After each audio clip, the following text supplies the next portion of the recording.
This is VRoc. This is VRoc. This is VRoc. This is VRoc. This is VRoc. This is VRoc.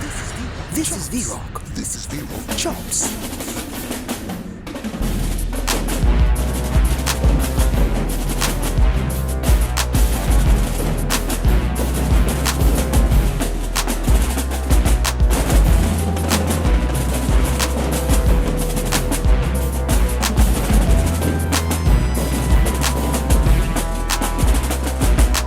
This is VRoc. Chops.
Back, Chop Nation. Listen, we got a special guest. All right, Yeah. I'm glad because we already said some stuff before, but Yeah. this is the big bro. This is the GOAT. This is the guy. This is the man, the myth, the legend, the one and only Tony. We call him Cheese. Yeah. Davis. Yes, So sir. put your hands together. Yes, sir. My boy. I'm used to your video, so I know something real good is happening. Yeah, it's happening right here. Okay.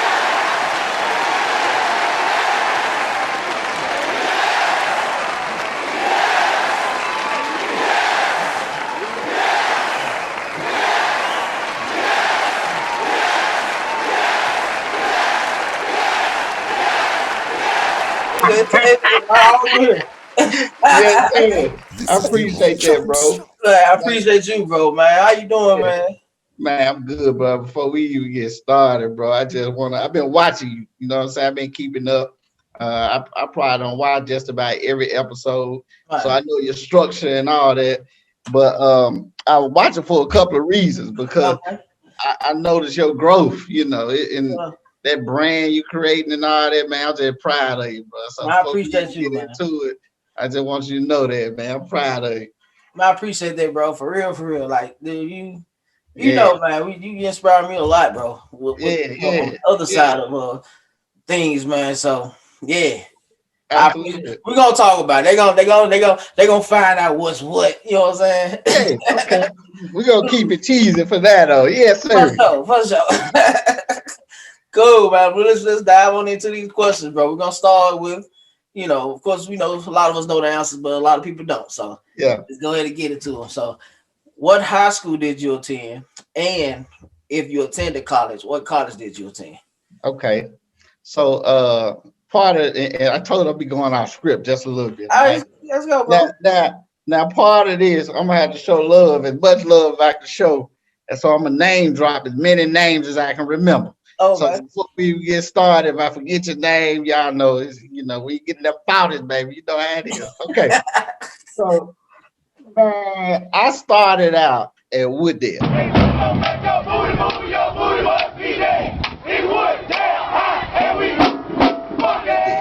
Okay. Wooddale High School. We really, man, we came from the bottom at Wooddale. Like it was like from the ground up. But I'm really like, it's really like old school. See, when I really started like out there playing, it was more like jamboree style was the thing. You know what I mean? Yeah. And so the marching, like the urban marching style, it really just started coming in, really started being a thing in Memphis. Right. So at Wooddale, we was kind of like, we was like really scratching the surface trying to figure it out. And it was like a conversion from like that jamboree style drumming to like, percussion and actually like, the urban marching style that we see today. Yeah. So my guys, man, Corey Hamilton, I told him I'm a name drop. Yeah. So my bro, Corey Hamilton, Tremont Moore, y'all know him as Pops. It's like my brother, man. Y'all these dudes, we started. Stitch Quan, Calvin, man, let me see who else. I want all these names to get in there so they know. But anyway, I'm gonna fast forward a little bit. I'm gonna drop everybody's name for y'all. John Hurd, Hootie, my homie, all of us at Wooddale, Keno Liggins. Anyway, we'll get there. So I went to Wooddale, right? We kind of started our style, you know what I mean? We was playing some of the college cadences. And to be honest, Corey Hamilton, Tremont, a couple, I think a dude was Marion Parker. He wasn't even a percussionist, but they used to be on them tapes. I know I hear a lot of people, talk about the tapes and stuff. So they was bringing some of the TSU stuff, some of the Jack. We was tearing it, man. We were tearing it up. But we were, we had started building a brand. We started building a section or whatever. And so I went to Wooddale probably up till about 11th grade. In the 11th grade, something kind of happened. And well, this is the cheese story. I'm gonna tell you everything, right? So we went a couple of, I think it was Tremont and John Hurd and Corey Hamilton, a couple names I mentioned. We went over to Kirby High School to pay for a prom ticket. At the time, I was going to prom with this girl at Kirby. And so we all just went over there, went in the office to pay for the ticket, whatever. Next thing we know, man, principals, coaches, everything running in. But then again, at that time, like Black Letter Coats was in, Beepers and all that. We had all that. Yeah. But we was on good intentions. Like we weren't over there trying to do nothing. Yeah. So we went in tried to pay for the ticket or whatever. They hemmed all us up, whatever. We couldn't figure out what it was. I think Tremont was with us, but we didn't know Tremont was gonna run. No, it's him. What are you talking about? What's up? No, it's him. It's him. It's the oh, Trey, man. So we wound up just staying, because we were looking at each other like, should we run or what? And Tremont was gonna run. Anyway, if I remember that story right. So long story short, all of us got board suspended. from Wooddale. And the next year we came back and they wouldn't let none of us come back, register for school. So we all had to kind of like go our separate ways. And we all made this pact. We were gonna all go to Fairleigh, And so we wind up. I went to Sheffield for a good little, and maybe like 6 weeks, And Sheffield was kind of converting over from a jamboree style too, Like I said, that was the thing. And so we all landed up at Fairleigh, everybody except John Hurd. So me, Corey Hamilton, Stetcher Calvin, and Tremont Moore, we all ended up at Fairleigh together, right? So I was at Fairleigh my 11, like the rest of the 11th grade year and my senior year, I spent at Fairleigh. Okay. So long story short, Wooddale, Sheffield, and Fairleigh. Right. Shout out to Fairleigh. Hey, you know what? I know something else happening right here, so I'm gonna go for the Bulldog, baby. South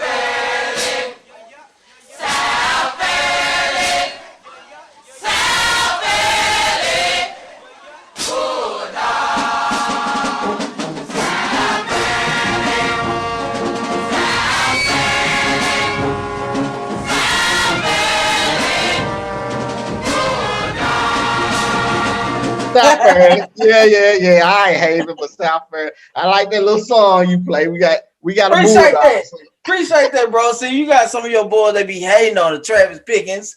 Yeah, you heard it. You know it's Haven forever. It's in my veins. You know it's Haven forever. Yeah, it ain't gonna change.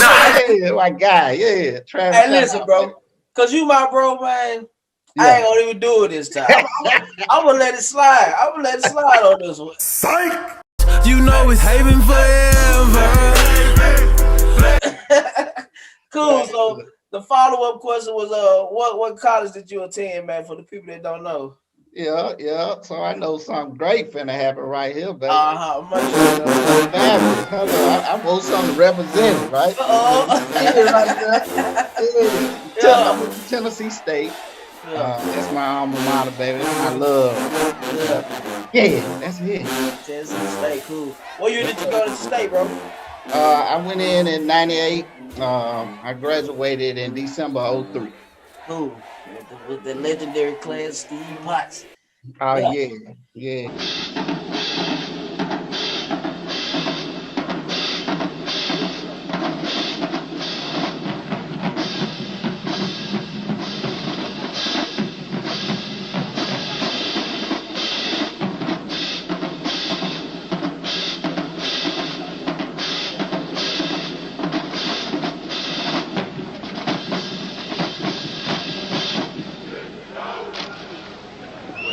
Alright. My brother, baby. Oh yeah, most definitely. All right, bro. So my next question would be, what is your favorite drum rudiment, and why do you consider it to be your favorite? Okay.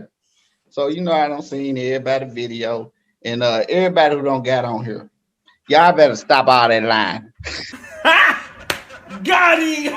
I'm gonna tell you why, right? All right. Because everybody know we percussionists. You know what I mean? Yeah. Back in the day, them jamboree drummers, they was just drummers. But once you convert over to percussion, you get into rudiments, right? Mm-hmm. But as a snare drummer, the first two rudiments you fell in love with was a 5-stroke and a 6-stroke. Yeah. I'll tell you why.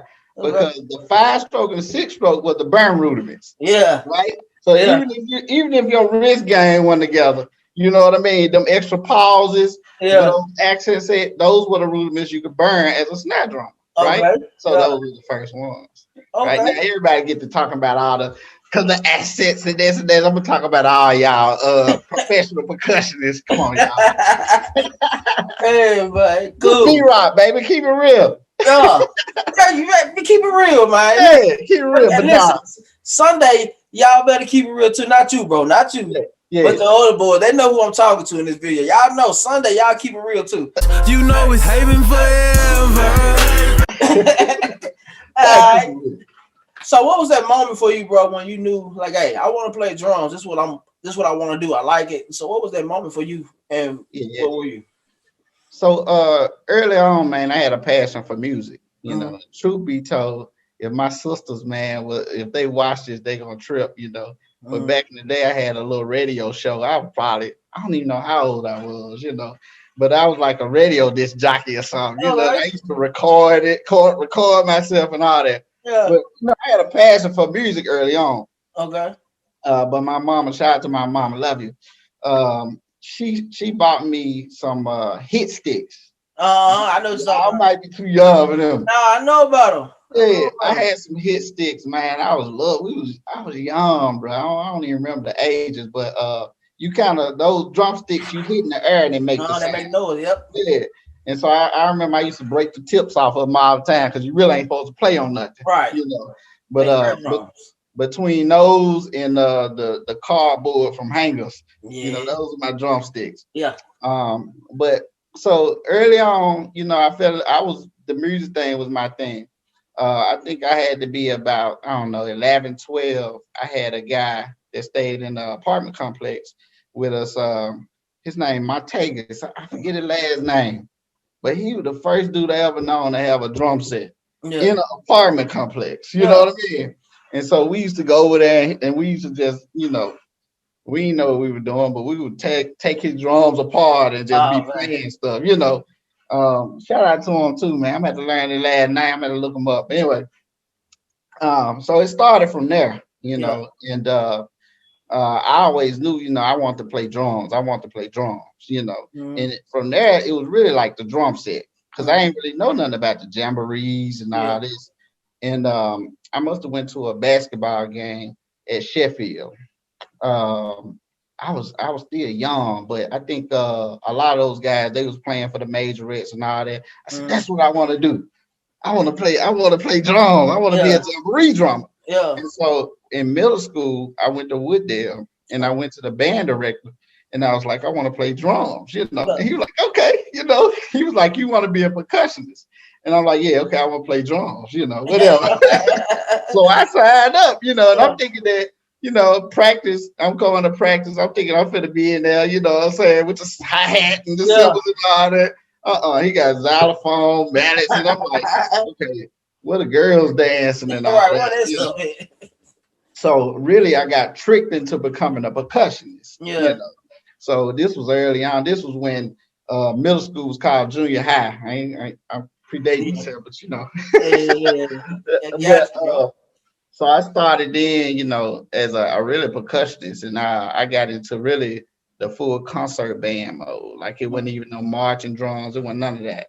So Mm-hmm. sight reading and you know playing mallet percussion and timpanis and just all the percussion instruments. So that was the thing, you know. And back then, like I was going to all west, all state. I would make you know this type of stuff solo and ensemble. I don't even know if y'all still had it. They still Yeah. They had it. still got. They still got. Yeah. So, you know, I was a percussionist Yeah. before even marching because the junior high didn't even have a marching band, Mm-hmm. you know. And so I left there and went over to the high school and it was under the same thing, you know, but you know, I had, you know, got used to seeing like the jamboree style drum, even though I was a percussionist, you Right. know, and the high school had that Okay. on top of like the concert band. Yeah. And so we kind of changed the style from like that jamboree style to Mm-hmm. like the marching style. Okay. You know. Oh, cool. That's cool, bro. Cause when I was in middle school, that's when I did always for the first time, sixth Yeah, grade, and I actually did pretty good. You know, Teddy yeah, Hall was my yeah, band teacher, so he got me right, man. yeah, yeah. That my first year ever doing band, so yeah, he had me on that thing. So Right. cool. All right, so this should be good right here. What is one of your favorite drum memories that you can recall from playing when you were in school, whether it's high school or at Tennessee State? What was one of Oh those? Lord. Bro, I got so many of those. Yeah. I think one of the favorite, which a lot of people probably don't know, I think we were playing Whitehaven at the Mhm. time. Shout out to Brian Kemp and all them guys, you know, Yeah. had their ass up, but anyway, okay. Psych! No, Uh, no, no. See. nah, this is my guy, See? man.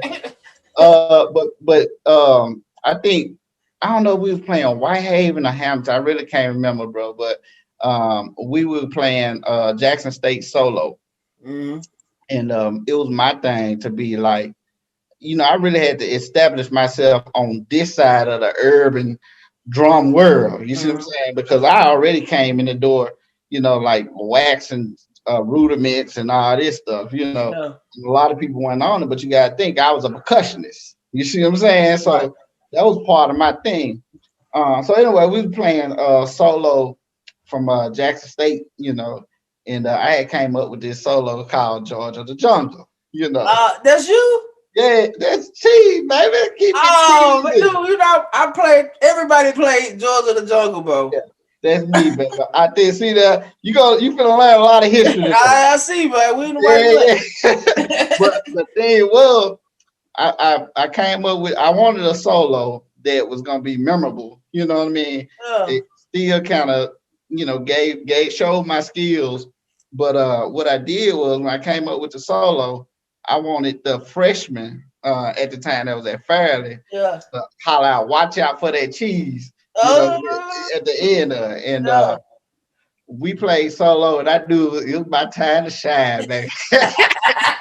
And so by this time, everybody had pretty much caught on to the watch out for that cheese, because Yeah. we practiced it so much and all that. And man, it's my time to bust the solo. Bro, I must have did that solo. And when it came to the watch out for that cheese part, Yeah. bro, everybody hollered that joint out, man. Yeah. Look, man, Hood, shout out to Hood, rest in peace, man. Yeah. The look on his face, he was just like proud, you know what I Yeah. mean? But I think that was like a defining moment, you know what I'm saying, for me. So that was one of my favorite moments. I Yeah. got a ton of them, but that was I one. already know. We're gonna get some more out of you. Yeah, Yeah. that George of the Jungle there, boy. Man, I remember hearing it. I didn't know that was you, but I heard it when I was in high school, man. Maybe middle school too. Yeah. Yeah. That's That's it. what's Keep it up, man. cheesy, baby. Yeah. Yeah. I'm Yeah, pretty sure. cool. I'm pretty sure there's so many changes and renditions of it now, but yeah, Yeah. yeah, Hey, man. For sure, bro. I didn't know that. Yeah. Oh yeah, we getting in there, man. So cool. What is one of the thing or a couple, one, two, three, how many, it don't matter. Some of your biggest takeaways that you adopted from being a percussion player, and the things you had to prepare, how you had to get ready or whatever, and you yeah, translate that to where you are now in life. Do you yeah, have any of those same practices that you switch from drums and put the discipline over here and yeah, what you doing now? yeah. Man, you know what? I owe so much to drums and band, man. I think the whole transition from being in leadership in the band, from drums to drum major, right? It kind of prepared me to be in an executive position I am in business. Um, Being able to be a leader and not just a boss. You Mm, know, Having that discipline. I mean, the discipline was, man, the key thing. And believe it or not, you have to take that same discipline over to corporate America.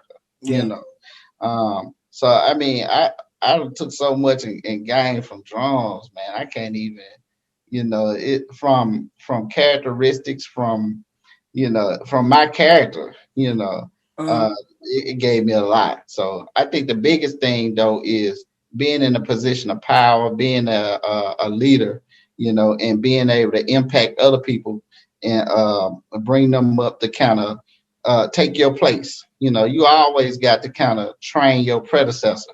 yeah. That's in business and in band. So that's why, I would never worried about somebody I trained up coming up to be better than me. They supposed to be. Right. Exactly. And if they ain't better than me, they ain't do my job. Right. Same thing with business. You know what I mean? So you almost like training up, the person to take your place. Uh-huh. So I mean, but band gave me all that. Yeah. Band gave me uh the the space to be comfortable to lead. You know, Hmm. yeah, that's what it was for me. Cool, man. And I pretty much led, all through my career on drums, you know what I Yeah. mean? From Wooddale, even pieces of Fairleigh, like Yeah. I can tell you a story about Fairleigh. being the section leader and all that. You know what I mean? Let's go. We ready. We get into it. Yeah, Okay. we go. Okay, so shout out to I keep saying I need to make sure I get all my name drops because when I be watching this, I be like, say my name, bro. You know what it is. You feel me? So I'm gonna say these cats' names, you know what I'm saying? So set the trend, bro. Set the trend. Nah, you got to give back, you know what I'm saying? The part of giving back is recognizing where you came from. You know what I mean? And so before I get out of here, I'm gonna make sure I say a lot of other names. Anyway, shout out to Fairley. So when I first came to Fairley, and you know what I mean, Hood used to do he used to do a test, like rudiment test every Friday. You know, like every week we had a rudiment test. Okay. And quite honestly, it was just the first basic rudiments. Like it wasn't, you know, and so it was like my first day, like at Fairley. Like it was like a Friday. I just walked in, and so in the band class, he had you do the test like in front of the whole class. Yeah, like you know, so either you gonna be on it or you know what I'm saying? Yeah. And so they was doing the test, you know, I'm fresh, brand new. Don't nobody know me but my homies that's already there from Woodley. And you know, he was doing a little test, like I don't know what it was. It had to be like 5-stroke or something. And it was your normal thing, open to close and back open, you know. Yeah. And we doing the test, and he like, you know, at the time, he didn't know they called me Cheese. So he was like, Tony, you know, you want to get up here and do the test? Do you know these rules? I'm thinking like, what? Like, you know who I am? Oh yeah. So, you know, I get up there. My first day there, I get up there and I burned a little test. Like, it ain't nothing to me. You know, remember, I'm a percussionist at this point. You know, so I burned the rudiment. So that set the tone already, you know. Plus my guy, Corey Hamilton, Trey, all of them was Quan. They was already there. So they had already know we coming from Wooddale. We ain't really playing, you know what I mean? And Wooddale ain't had no brand like that yet, you know. And so we did that test. And once we did that test, I think Hood kind of realized like, okay, you know what I'm saying? I got somebody right here. Yeah. You know. And so how Hood used to do his section leader spots and all that stuff. Like you literally have to can you hear all that? I'm sorry, man. Hold up. I got doorbells ringing and all kinds. I ain't hear nothing, bro. Okay. So he used to make you basically do a test, you know, to become section leader, but it was like, you know, sight reading, rudiments, you know, prepare a piece or something like that. You know, and so when I came, I remember I'm fresh there. Like I don't really know none of Fairley's songs, you know what I'm saying? I don't know the cadence. We turn up all the college stuff, but Fairley playing it right. You know, so I'm familiar with, you know, the sequences and Jackson State stuff and all that, but we tearing it up. So it's time to test out for section leader. You know what I mean? Shout out to Paul Lacey, my guy. What's up, boy? Terrence Nash, Marlon, Cat who call him Two Tone. Who else was on that snare line? I know I'm missing. Mario Dennis. What's up, bro? Who else? I think that was it on the snare line. But anyway, was Tyrus there when you were there? Nah, Tyrus went there. He was Tyrus a year before me. I think Tyrus was out at like 90, 96, something like that. But I'm familiar with him. Shout out, bro. Al, Mike, and all them, they were the old heads, you know. So we did the test out. It was I think at the time Paul Lacey was section leader. And then I think he literally put you in line according to how you did, right? So at the time, Fairley was literally like number one is the best, second, third, you know what I mean? Things like that. And so we went in and he would actually pull us in the room and just, you know, have us to do the test. And remember, I'm brand new. So we go in there and by this time, I don't earn my nickname from Hood. He called me Wisconsin, like Wisconsin cheese, because he heard that calling me cheese, so he stuck out Wisconsin. So he already know what I'm capable of. You know, I'm bad at percussion. I'm 2, 3, 4 finger with it. I'm timpanis and all that. Well, he ain't used to seeing that, you know. And so he pulled me in a room, and you know, we testing out for section lead or whatever.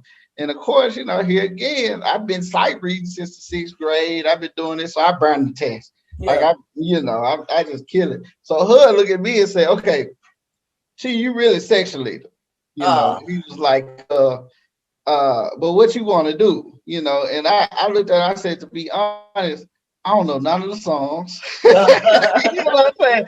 I don't know none of the songs. You know what I'm saying? I don't really know none of the cadence. He was like, Hud was like, we need new cadences anyway. He didn't want to play like the Jackson State stuff and all that. He wanted to be original, kind of like what y'all do now. You know what I mean? He wanted original cases. So he was like, nah, I want you to make our new cases anyway. Because at Wooddale, that's what we was doing. Yeah. And so he was like, how you feel about going taking a sexually spot? I said, man, you trying to make the whole section hate me, man. Yeah. Because I'm about to get these dudes. Like, how I'm gonna be your section leader, but you gotta teach me, Right. And so I was like, nah, I said, I don't think that'll be the best thing, Right. being we just getting over here. And so T Nash came in behind me, and he did good on his test. T Nash was good as a percussionist, you know what I'm saying? T Nash was real up and coming with it. And so T Nash took the first spot and I took the second spot as section leader at Fairley. Okay. That was our senior year. And so throughout the year, once I learned everything and all that, I was almost like, even with that, Hub like cheese, but I always respect. It really wasn't even about who's number one and this and that, bro. Yeah. We was a unit, you know what I mean? We was always small, that Fairley brand. We was always small, So at Fairley, I really would have been like the section leader even there, but if I've been at Fairley long, I probably would. I mean, no downplay to none of them dudes. Yeah. Like some of them dudes, bro, they was probably some of the best. Like I keep saying urban because urban, we got this different style. Yeah. Than like the PWI as a core style. You know what I mean? And so the stick height and the way that we was playing. It was just kind of like crazy to me, because I was around the area of Overton. I used to go out there and hang out with some of them dudes. Some of the coldest snare drums I had seen at the time were coming from Overton. Yeah. And Overton, those were percussionists. Yeah. They wasn't like 5-stroke, double stroke. See, back then we weren't even in the hybrid stuff. Like that wasn't that, Yeah. And I can't, man, shout out to them dudes. Doug, I forget his last name. Isaiah, bro. Oh man, my homie, bro. He shout out to him. Yeah, that's my guy, right? I don't think he was more on that core style. I think he even went and taught at Memphis State a little while. He went to Memphis, but he teaches at Houston High School. Houston High School. Yeah, he been there for a few years now. I don't even know if he remember me. He definitely remember. Yeah, he gotta remember, man. But I used to go over to. I was so hungry and had a passion for it. I wanted Wooddale to be better. So I used to go over there with them cats, man, and I was just trying to learn the marching style because as a percussionist, you more matchstick. You know what I'm saying? Match grip. You buzz rolling. You know what I'm saying? Things like that. Yeah. And so I would go over there, man, and he really was a guy that taught me the grip, like how to hold a drumstick. Okay. You feel me? Like the real traditional style, the marching style, So he really impacted, those guys was cold though, bro. I think it was a little guy named Marcus. I can't remember his last name, but he probably one of the coldest dudes I ever seen on a set, live, young dude. But them dudes was cold. But anyway, I forgot the question. I'm just running on. We ended up just talking about your time becoming like how you got the sex leader spot at Fairley and you turned.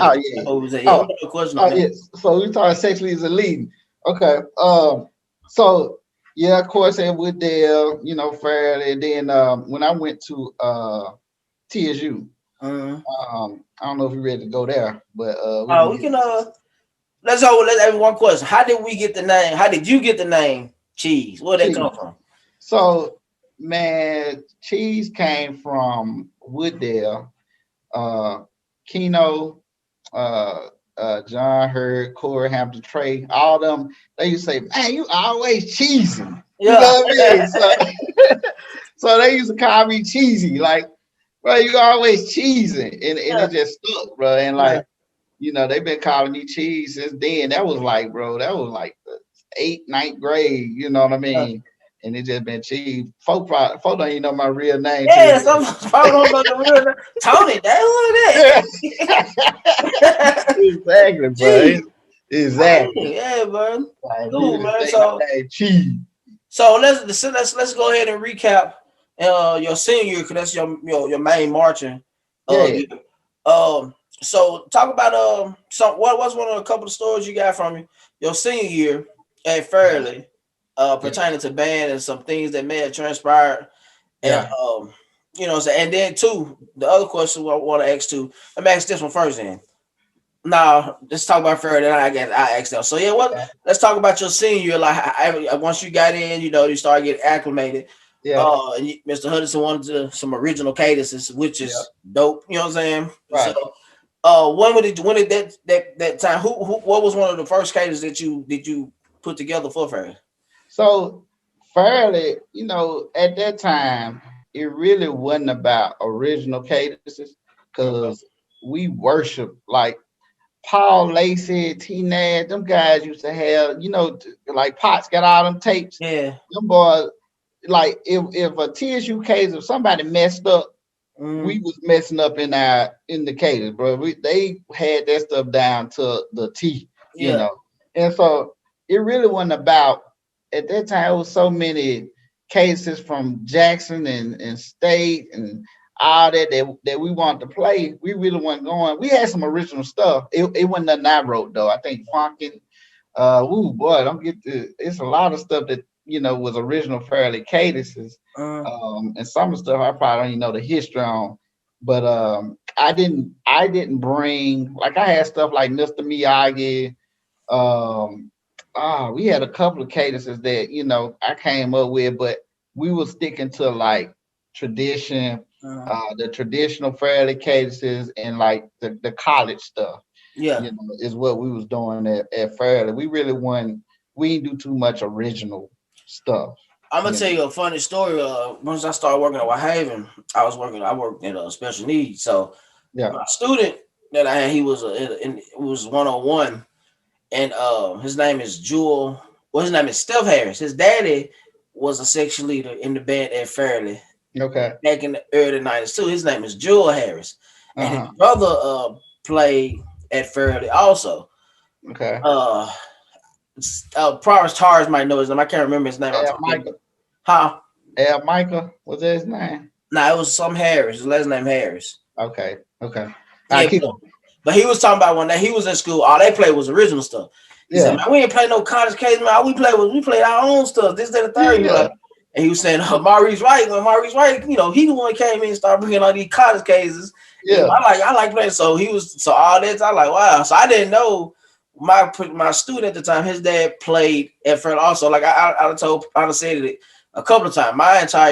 All of my aunts and uncles on my mom's side went to Fairleigh. Like every last one of them from the 80s, 70s, 80s. Smart, huh?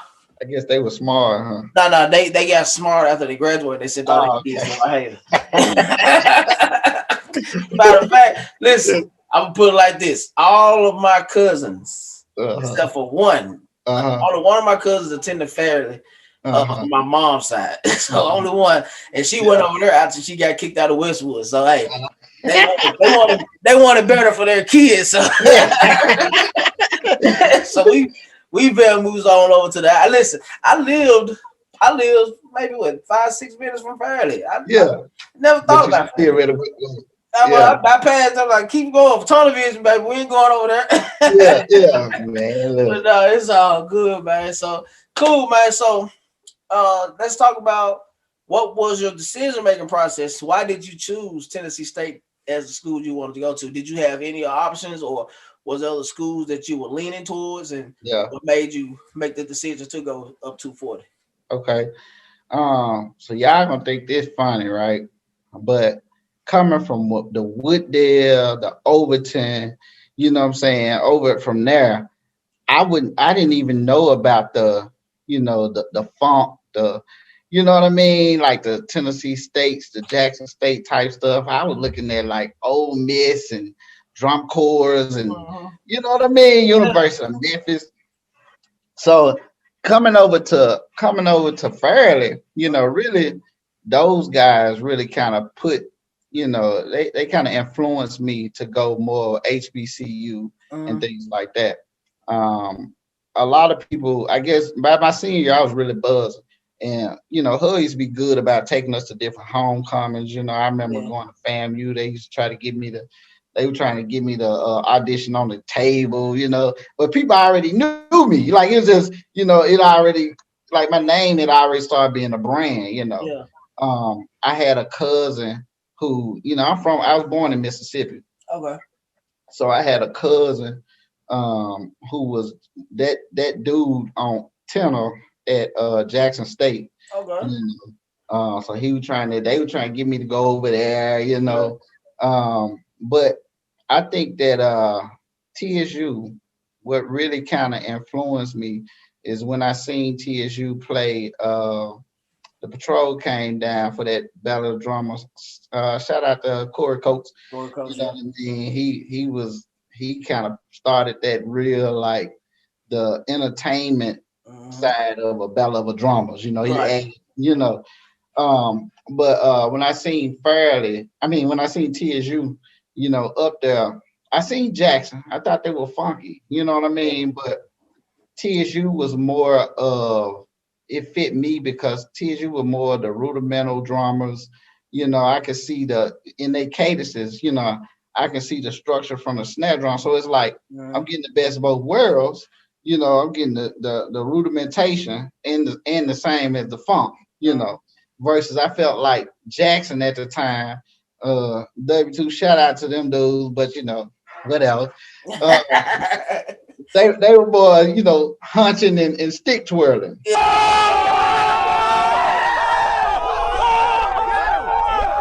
You know what I mean? And so I felt about and FAMU, you know what I mean? Like, hey, shout out to them, but that style, bro, that elbow and that cha cha cha, you know what I'm saying? Like, and that little run they do, bro, like. Hey man, they probably gonna kill me on this post, but bro, you good, I just couldn't get with it, Me neither, bro. I promise I could. Yeah. And so, and Prayer View and all that was all right, but I was wanting to be more. I think TSU just fit, it fit my style. It was a good fit for me. Yeah. So I really had tunnel vision for TSU. Yeah. Like straight like that, ever since then. And that was it. Yeah. I'll crack back. Yeah, man. So you guys went in that thing and kind of you for one, I don't Hypo went there years ago. I'm pretty sure there's a couple other guys in between, but I don't know, maybe I need let their catalog go off in my head for the history. Yeah. But Hypo went, but you guys went in. And it's crazy, like you said, y'all were late. You were late, kind of starting into the traditional style. Yeah. Potts was very late going in. Yeah. But you two guys, no, let me not forget my boy Vertus. Shout out to my big bro Vertus, Big Marvin. Yeah. Shout out to Marvin. Yeah. And there's a bunch of other guys, but you two, Steve Potts and Cheese became Batman and Batman. Yeah. in Tennessee State. Yeah. And from I guess from y'all first once I got there, it hit a whole nother level. Yeah. Let's walk through that process, man, of where when y'all got there in fall 98, right? No, fall 98. And going into pretty much fall 99. That 1 year change and so how y'all elevated. So TSU, bro, I think I was at my prime the summer going into TSU. The reason why is because I was told that they had one snare spot. Now, ever since I started playing marching drums, like I've been on snare. I ain't never, nothing else. Like I've been the snare player. And they was telling us like, hey, it's one snare spot on TSU drum line. And in my head, like I had to have it. You see what I mean? And so that summer going before we went to camp and all that, bro, I was just like constant practice. Like I don't care who it was. I had the wax, I had the challenge. I don't care what it was. I was playing snare. Like it wasn't gonna be nothing else for me. Yeah. So we got up there. Get ready for all these stories, baby. I'm gonna tell you how it went. So going up the state, you know what I'm saying? I ain't even shout out to Trey, man. Believe it or not, I was so anxious to go. I left my mom and them at home. Trey mom came and packed me up and brought me to band camp. Yeah. So, man, I get up there, you know what I'm saying? I walk into the dorm or whatever, and the dude was standing there. I think it was Daniel Townsend, who was a symbol section lead at the time. Yeah. And he was like, "You play drums? What you play?" You know, I was like, "Yeah, I play drums." He made me do push-ups right there.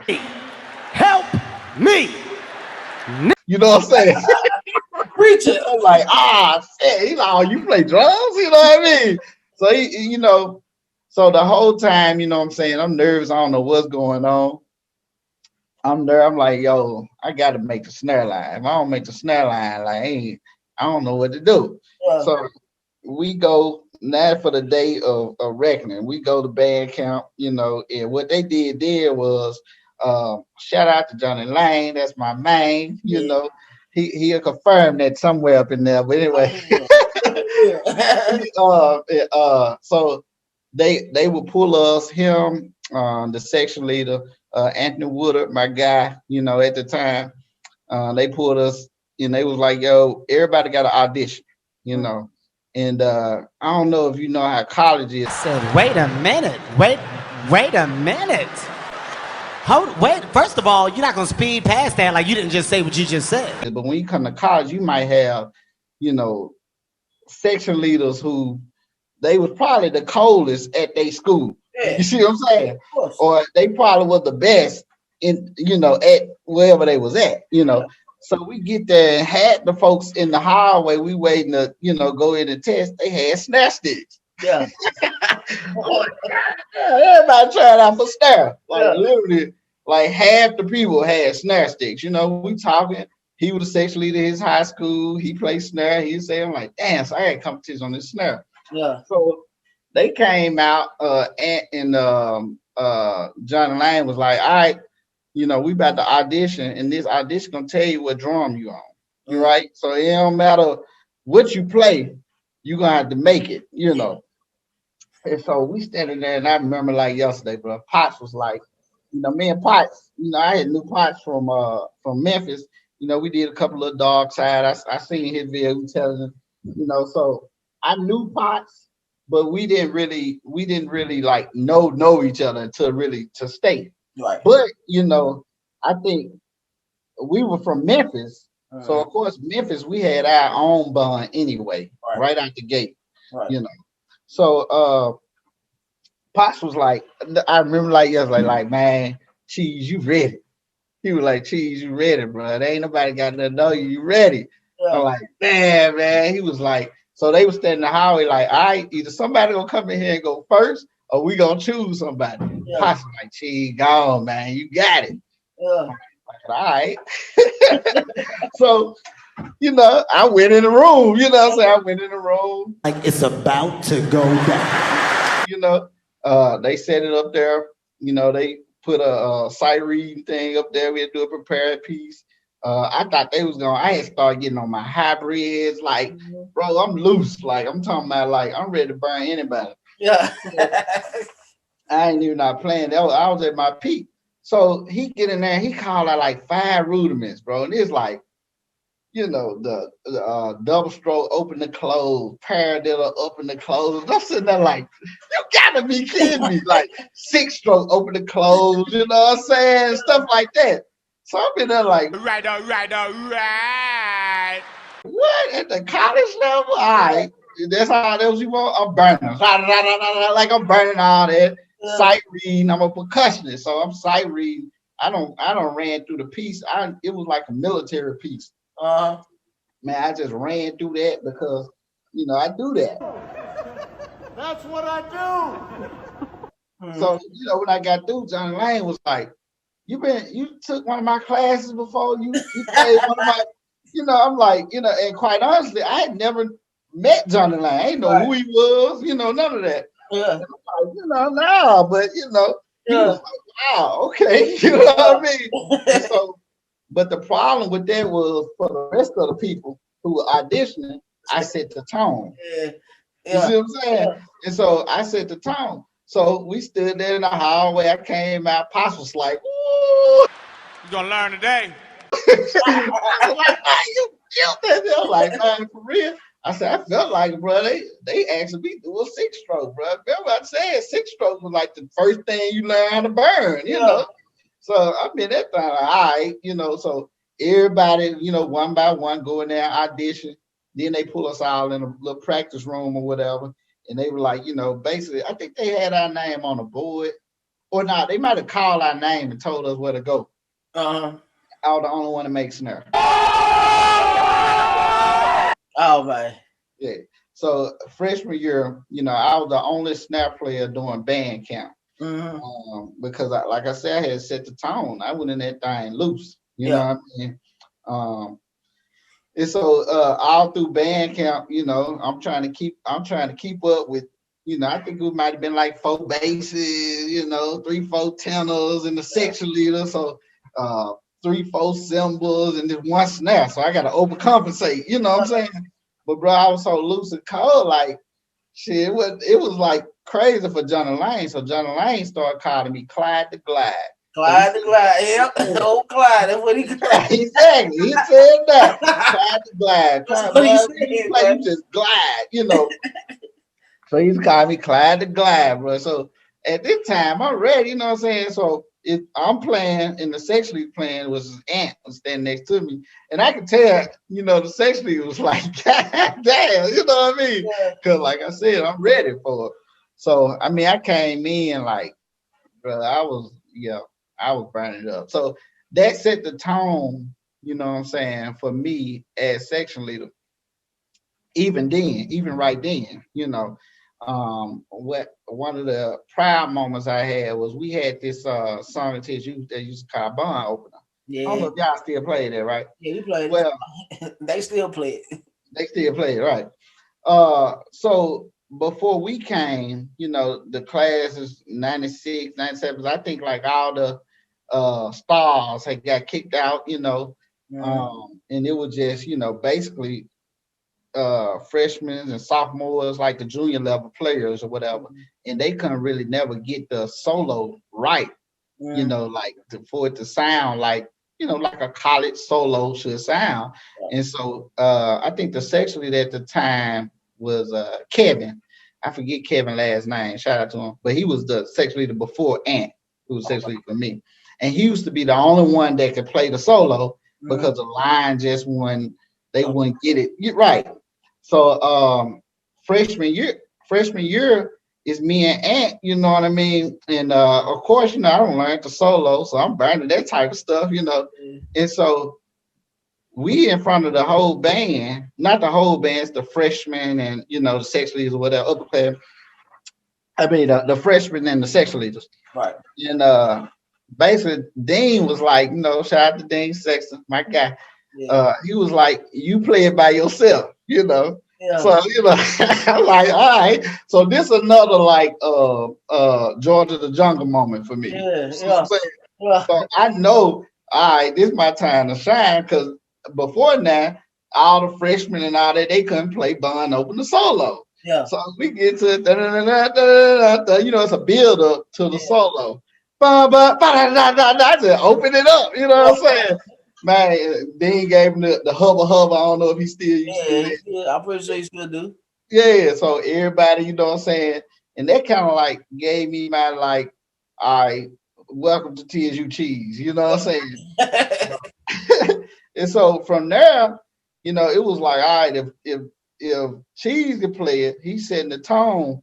you know, the whole section should be able to play it because he's the only freshman on the line. Right. You see what I'm saying? And so that's when they incorporated the full line, started back playing that solo. Yeah. You know what I mean?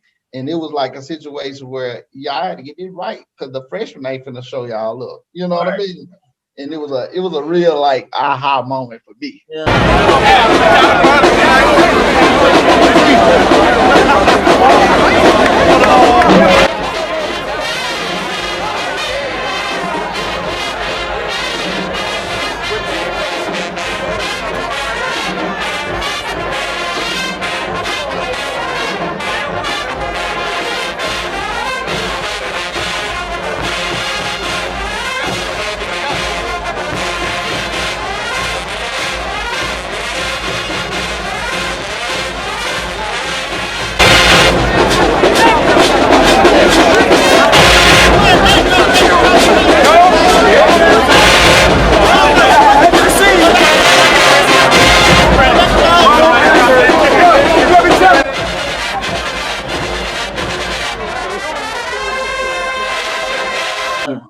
Yeah, man. Cool, man. So TSU, bro. Okay, go. I'm gonna let you go with your questions, bro. No, I'm listening, bro. I'm listening, bro. So I think you got the section your third year or what, right? Yeah. So my third year, my sophomore year, I was section leader. So how TSU do that before now, the section leader spot was more like a year-long process. Like they paying attention to you, you know what I mean? Like they watching how you move. It's like a year-long process. It wasn't just so much as an audition type deal. Like you almost knew who was gonna be drum major. You knew who was gonna be section leader because Dean and Prof Graves at the time, you know, they would be like they'll say something like, "Cheese, this time I want you to click it off." You see what I'm saying? Like, so it's almost like setting everybody up to set the momentum. The Cheese about to be the section leader. Right. So yeah, go ahead. So that summer, I mean, going out to that spring doing basketball, the pep band time, you know, he was more like calling on me to like do call off stuff and be like, you know, do section leader stuff. And so I already knew I was gonna be section leader going into my my third year. Right. So okay, go ahead. Go with your questions. No, it was cool. And so what was the mindset when you finally got the section and it was cheese time? Yeah. I know I asked Pops that you and him, you and him game planned. Yeah. Y'all, got ready to walking into that next, right. era of Tennessee State. And so he was like, yeah, we definitely did that. And let me ask you this. So when you finally did your first year at Tennessee State and came back, well, Jeff mentioned the community thing. So yeah, you going back to the schools, giving back. So were you taking part in that also? Absolutely. I mean, I remember going back, man, from Fairleigh, Hamilton, like just really anybody who was, that needed, like I heard somebody say, like, when you come back from college, then you like a celebrity. Yeah. You see what I'm saying? Yeah. And so I was literally getting calls to come up to teach, you know what I mean? Like I was the snare god at the time, you know what I mean? And so, yeah, I think that was one of the bigger things for me. I always wanted to kind of like, give back, because somebody like I talk about Isaiah and, a lot of those guys, if they didn't wrap their arms around me, I probably wouldn't have advanced the way I did, you know. So I always felt like I needed to take time to go back and kind of help a lot of those schools out, whether they was, when you get in college, like the high school rivalries kind of go out the window. You know what I mean? Yeah. So definitely. Yeah, it kind of like, all right, I'm college now. I don't care about the Fairleigh Whitehaven. You know what I mean? Like it's true. Yeah. So my guy Chop, him and some of his best people. He still connects with his guys that he marched with Whitehaven, but when he went to Fairleigh, a lot of them went to Jackson together. Right. They I think 3 of them stay in the same apartment complex. That's how tight they are. So yeah. So but yeah, that community thing, bro, was big for me. because you know I felt like I needed to extend that same hand. You know, so we was everywhere, bro. East, Wooddale, Fairleigh, Westwood, Whitehaven, like we was all over the place with it. But that was a thing though, bro. Like it's like when that time that was the thing. Like you wanted to go to school and then go back home so people could see you and you can go. You know what I'm saying? That was the thing. Like now, this generation now, like they do mass band now, but you know they don't. You know, well, I know for one, I don't want people in Whitehaven, so I don't need them extras. Like y'all stay where y'all live, man. But the other cities need people like this. So when they go, you come home. You know, so that was the thing. Like you used to come home to want to go to other schools to be, you know, so they could see you. For one, that was promoting your program. Right. Kind of recruit, you know what I'm saying? Right. And two, you know, you're a superstar. It's a good look. So, man, a lot of guys now, they kind of, you know, do their own thing because there's so much stuff they can do now. But, you know. But that was big, bro. We was, I impacted a lot of people, you know, and it was fun for us, you know. Posse called me, we going over here, all right. We was like, man, we was tight as dust, baby. You know what I mean? Like, and it looked good, man. When I was a young boy coming up and seeing all these people with their shirts on, man, that's something that looked well for me. I can't say everybody else, but for me, like the uniformity and see your people wearing the same stuff, like man, that looked so good to me, man. I like, dude, I can't wait to do that. You know what I'm saying? That was part of the motivation for going to school. Like, man, I want to come back and do. You know what I'm saying? Right. Yeah, man. So what was let me do this because Potts told this funny story about Burtis, y'all second year. We first got. Let me hear your perspective of this story, because what were you thinking? Because Potts gave me what he was thinking, and listen, I hadn't stopped thinking about that since. So when you was there living it, what was going through your mind? You talking about the Verdi story? Yeah, with Alabama A&M. Yeah. So you know what, bro? What there was passion. Yeah. And it was because we all felt that way, right? Because we all practiced, like, bro, we used to go in and we was like rebranding for TSU. You know what I'm saying? And so this is our chance to show what we got, and we have to sit down and can't play. You know what I mean? But Verdict, man, I don't know what we're going through. Well, you know what? Part of that helped mold me to say how Cheese gonna run the section. Okay. You see what I'm saying? Yeah. And a part of that came from, I ain't gonna say it was a lack of respect in the section, but it was more like, what's the words I'm looking for? It was, I don't know. We was on the rebuild, so a lot of us was more advanced than others. Yeah. You know what I mean? And sometimes when you that young, your mindset don't wrap like that. It got to be a chief and the Indian. Yeah. You know, it more so like, bro, you ain't finna wax me. You ain't finna, you know what I'm saying? You ain't finna whoop me. You ain't finna wax me. You know what I mean? So, but it kind of taught me like how I wanted to run the section. You know what I mean?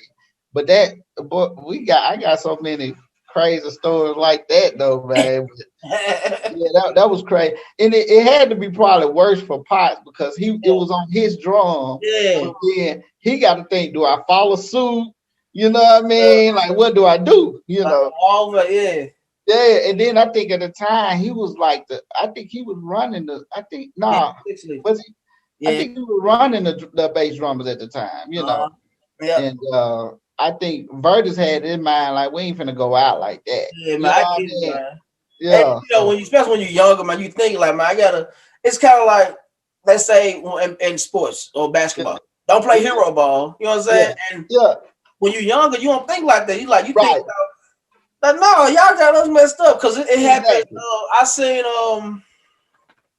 seen Mississippi Valley 1 year. It was recently. Matter of fact, probably like 2014. No, 15, 14, 15, something like that. And man, Quinn, he was over there on Valley side. He was playing Jackson. Yeah. And man, Quinn got up by himself and just started playing. He like, man, hey, listen, we might not be ready, but I ain't sorry. Y'all go right. And I think that's what Bernie was saying. You know what I mean? Like, Man, us as a section might not be ready, but I'm gonna give you this work, you know. Right, listen, that's funny, man. So Yeah, we're going into your third year, man. So when you got the section, yeah. man, and let's talk about So, some of them highlights from some stories from that time. man, listen, bro. I think what made me want to become section leader and really, man, flip the TSU brand was I think it was '97 Jackson State and Southern Heritage Classic. Mm. What really done it for me was when we first of all, they got our ass in the game. You just Uh-huh. got call spade. Don't let that go to your head, y'all. That was 90, that was 98 pre-cheese rain, baby. They know what it is. That's they one. That's they one.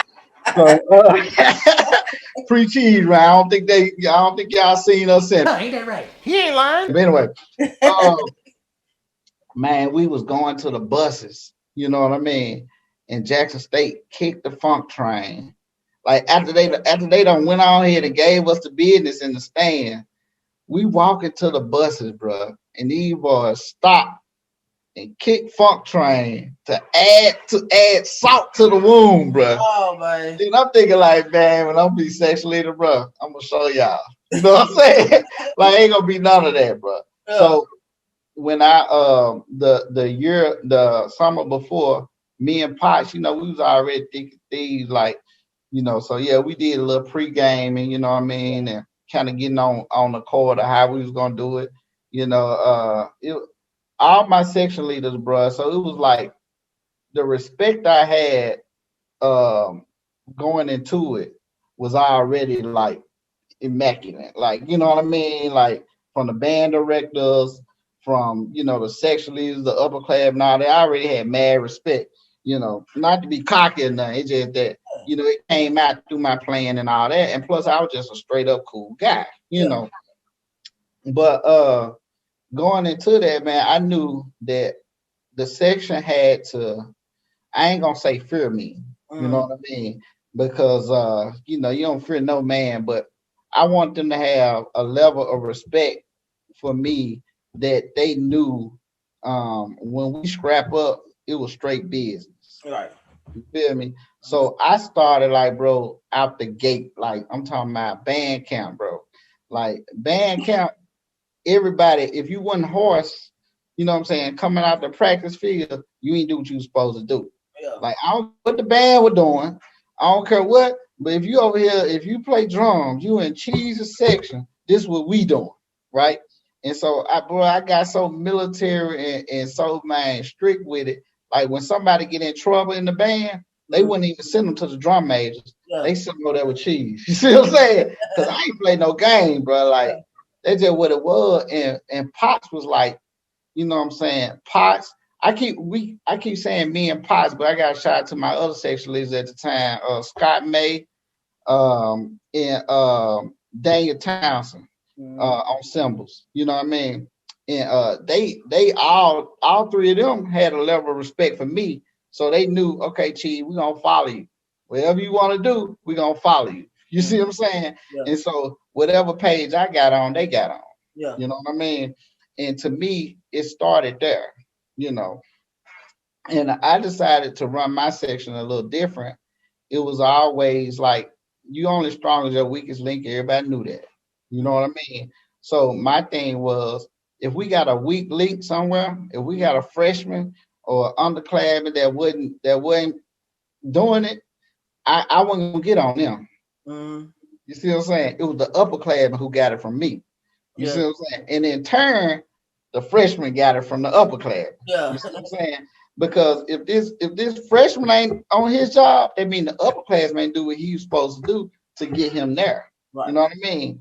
And so, and I think having that mentality is really what, you know, flipped it. And so for me, I get on an upper classman like he was a freshman. Yep. Like that's just that's what it was. Mhm. You know what I mean? And at the same time, I had Potts like as an enforcer. You know what I mean? I wish somebody would ball a fist up or look Right. crazy when I turn my back. You Right. see what I'm saying? Yeah. Potts is gonna be there, man. Like, you know what I mean? It was like so it was like a real like discipline, like I remember we had we was out after practice. We was on the backfield at the time behind the band room, and Prof Graves had came out. He was getting ready to leave. He called me over there, and he was just talking to me. And so this is another lesson that I need to tell y'all about. But anyway, he was talking to me, bro, and we stood there and talked for about 30. I know a good 30 minutes, 30 to 45 minutes. They'll tell y'all this story. The whole drum line stood at attention the whole time. Being Prof Graves out there talk. Want to know why? Because the upperclassmen knew if somebody messed up, got out of line or whatever, I was gonna get their ass. So the freshmen knew. You see what I'm saying? So I had that level of discipline that was really unmatched in the session. You know what I mean? And I mean that was one of the mindsets I had going into being section leader. Like I want to have that discipline. At the same time, I wanted everybody level of playing to be where I'm at.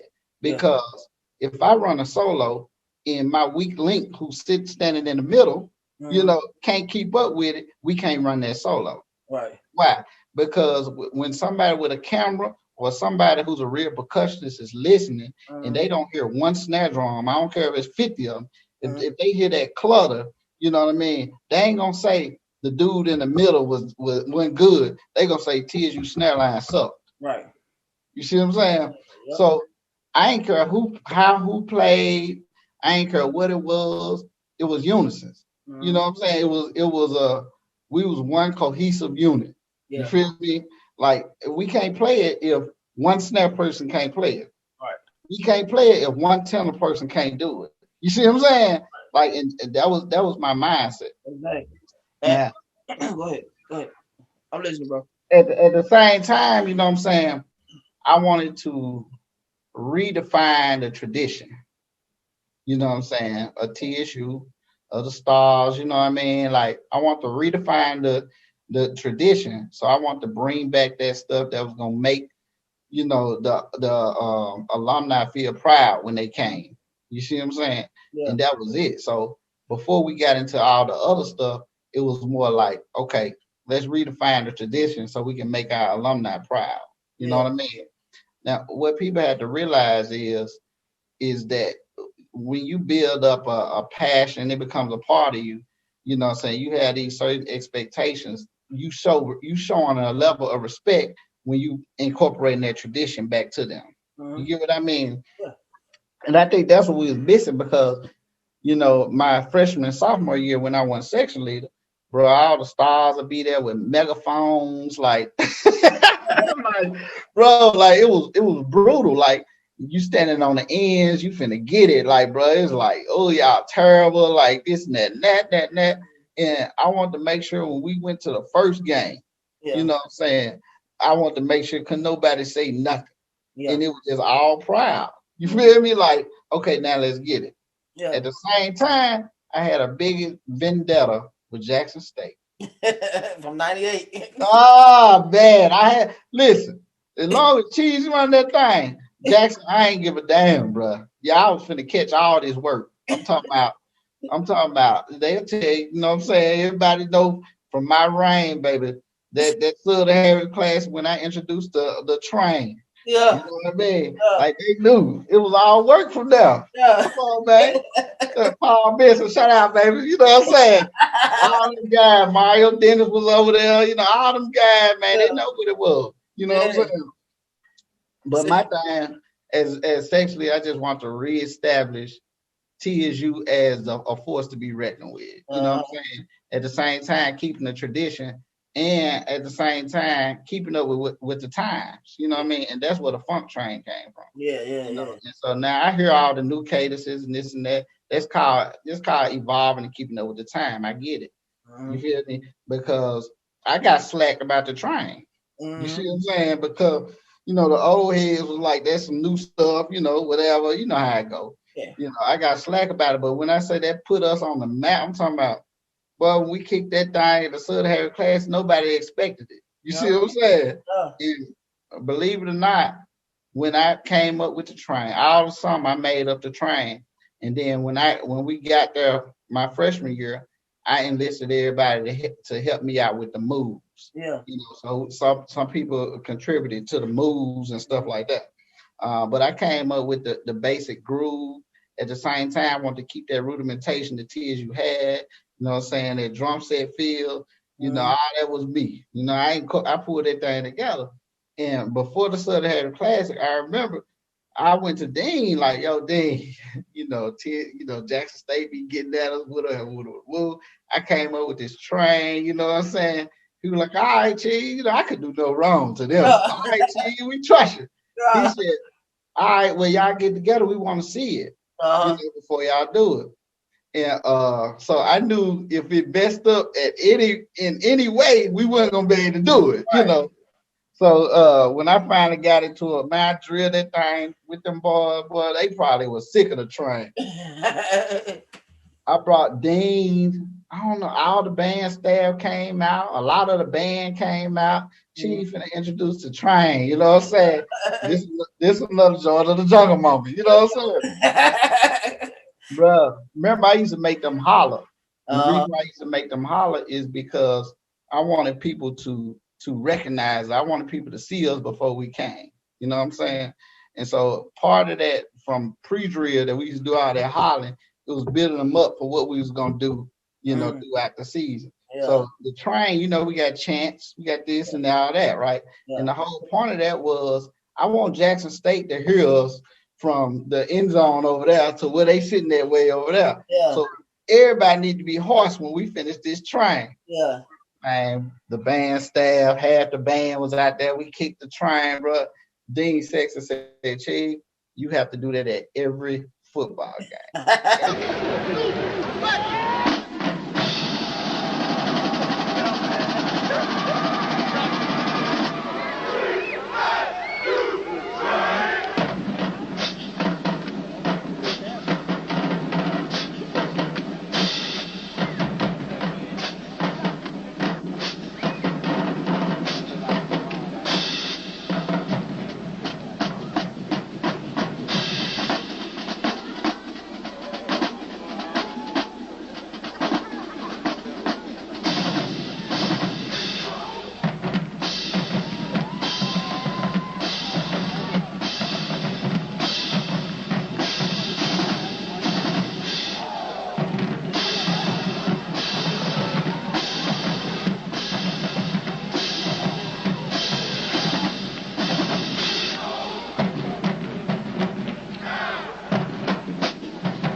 I don't care what game, bro. We could be playing for the Titans, bro. Yeah. He would make me kick the damn train, bro. Like I used to be like, and I know the whole section used to be like, "Chief, we don't want to do the train." I used to be like, man, there's 3 people in the stands across from us.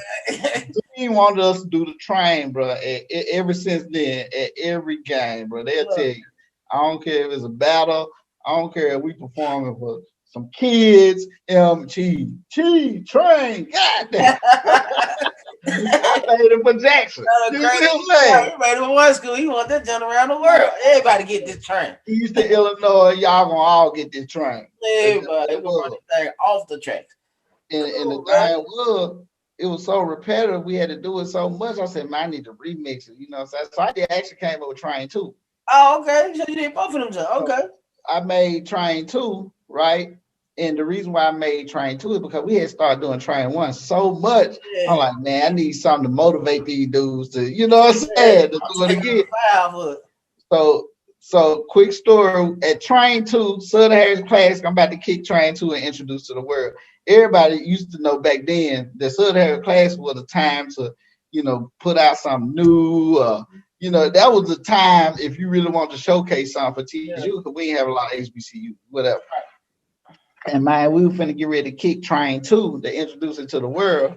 And shout out to George Smith, you know what I mean?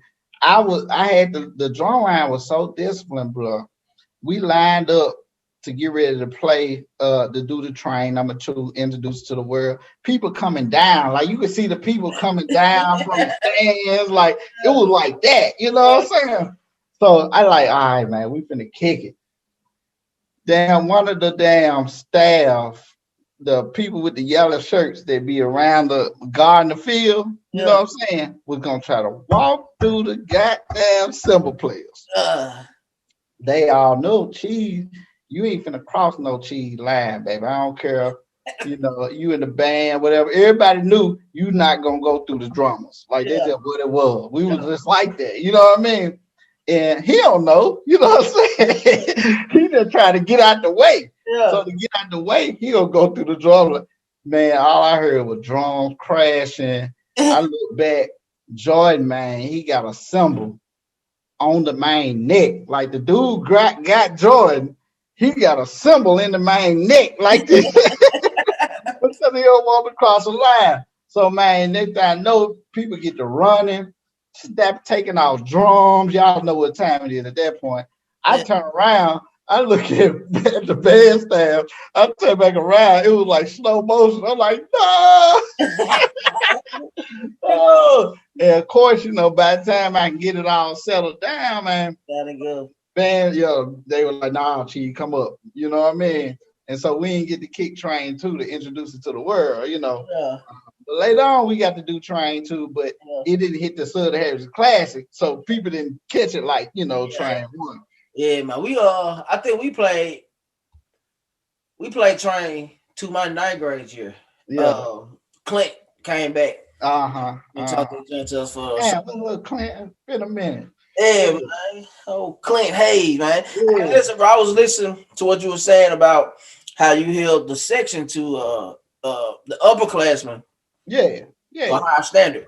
Right. Like, what's funny, you know what I'm saying? I do the same thing with Whitehaven. Like, so how I do your freshman year with me? Yeah. Breezy. You know what I'm saying? It's gonna be your best year because you ain't got to worry about nothing. Right. To bother you because the upperclassmen gonna get it before a freshman get in trouble. You know what I'm saying? Yeah. Not get it like, you know what I'm saying? We ain't on that part, but they gonna, if something go wrong with a freshman, I'm gonna get the upperclassman. Like, why he don't know it? And then the freshmen don't have to deal with nothing like that. When you come with me, because I'll make sure my freshmen, y'all good. Y'all chill. Yeah, we gonna make sure you get it. But your next year, better know better. So man. I started this thing called the 50-yard line. I don't know if you knew about that. I know what 50-yard line is. Man, bro, that was my thing. I would go hard on the upperclassmen, right? And then I knew I was gonna take everybody to the 50-yard line, right? And so when everybody got on the 50-yard line, I used to leave. You see what I'm saying? And the upperclass be mad because I don't got on them. So when I leave, the freshmen finna catch hell. You see what I'm saying? So that was part of my discipline thing, man. Yeah. But I used to get an upperclassman hell because I knew they were gonna get a freshman hell. Yeah, man. So that third year, did you have the section for 2 years or did you move the drum major after your first year? No, I had the section for 2 years. Okay. So your second year with the section, y'all going now. Yeah, we going rolling, baby. You know what I'm saying? Yeah. We going. So you end up got best section that year. The first time percussion section really had got best section in a long time. Yeah. But, see, so now we going. You got. They moved you up to a higher ranking. You got moved to drum major. So what was that? What was that like? Man, so I laughed because, man, truthfully, and shout out to Prop Matt, the Dean Sexton, all the staff, man. I'm still cool with all the guys. They know they ever need anything out of me, they got it. My sister Spell, Melvin, what's up? Um, so I was really gonna be out the band. I'm just gonna be. I don't even know if people really knew that I was gonna be done with band because I really had like one more semester.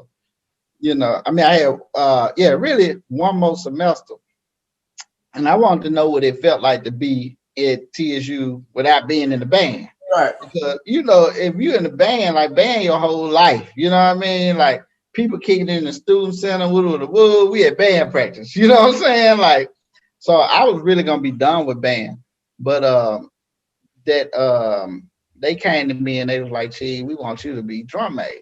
I'm like, drum major? Man, I ain't never even marched with 2 feet before. You know what I'm saying? Because remember, I've been playing snare, so you know what I'm saying. I'm dragging. I'm gonna bust a 90 with the right. You know what I'm saying? But the thing was, they loved the discipline that I carried, and they wanted me to take that over to the full band. You know.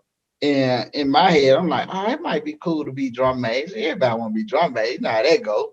And then I was already part of Super 7. I was part of the crew running up, dancing and all that. So it just made sense.